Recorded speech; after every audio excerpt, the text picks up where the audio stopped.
Ya udah bang. Assalamualaikum warahmatullahi wabarakatuh. Waalaikumsalam warahmatullahi wabarakatuh. Perkenalkan, nama saya Budi Pratama Hedanto. Dan saya Reynaldi.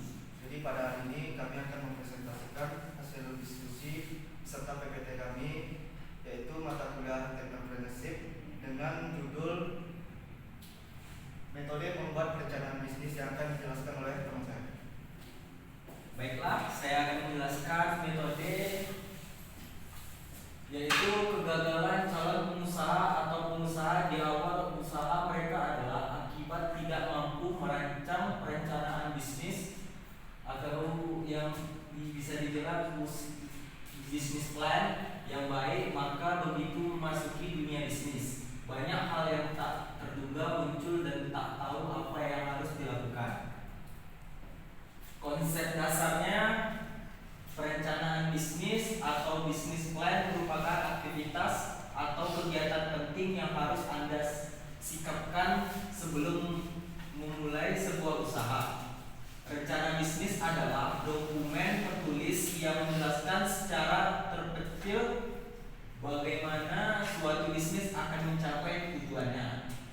Bisnis plan adalah sebuah seling dokumen yang mengungkapkan daya tarik dan harapan sebuah bisnis kepada penyandang dana potensial. Tujuannya: 1. Memastikan bisnis sesuai visi dan misi. 2. Menghitung sumber daya. 3. Membuat estimasi profit bisnis. 4. Evaluasi rencana bisnis selanjutnya. Dalam perencanaan bisnis ada 4 poin. 6 poin. Pertama, memilih bidang usaha. Dalam memilih bidang usaha yang perlu diperhatikan adalah bidang usaha tersebut ada pasarnya. Bidang usaha tersebut kita sinek bidang usaha. Yang C, bidang usaha tersebut kita miliki keahlian atau sumber daya manusianya yang ahli di sekitar tempat usaha. Kedua, estimasi atau perkiraan. Dalam bisnis ada 3 metode estimasi. Yang pertama proyeksi, yang kedua prediksi, yang ketiga intuisi. Ketiga, studi kelayakan. Studi kelayakan merupakan konsep untuk menentukan apakah suatu usaha layak atau tidak.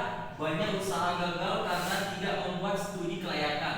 Manfaat studi kelayakan: studi sebagai pembanding antara rencana dan pelaksanaan.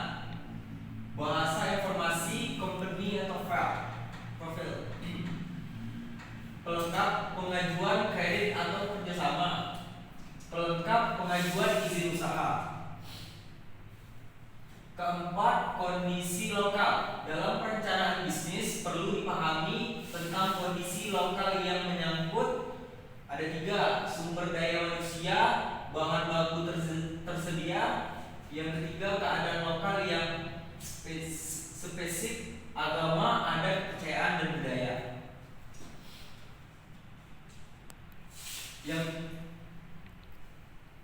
Yang kelima, kapan dimulai. Dalam perencanaan kapan akan dimulai suatu usaha harus diperhitungkan aspek pasarnya. Yang keenam, membuat kebijaksanaan. Dalam perencanaan perlu ditentukan kebijaksanaan yang akan diambil, yaitu menyangkut jenis-jenis usaha yang akan dikerjakan, modal yang akan digunakan, orang atau lembaga yang akan diajak kerjasama, asuransi mana yang akan dipakai, apa saja yang akan diasuransikan, kapasitas usaha.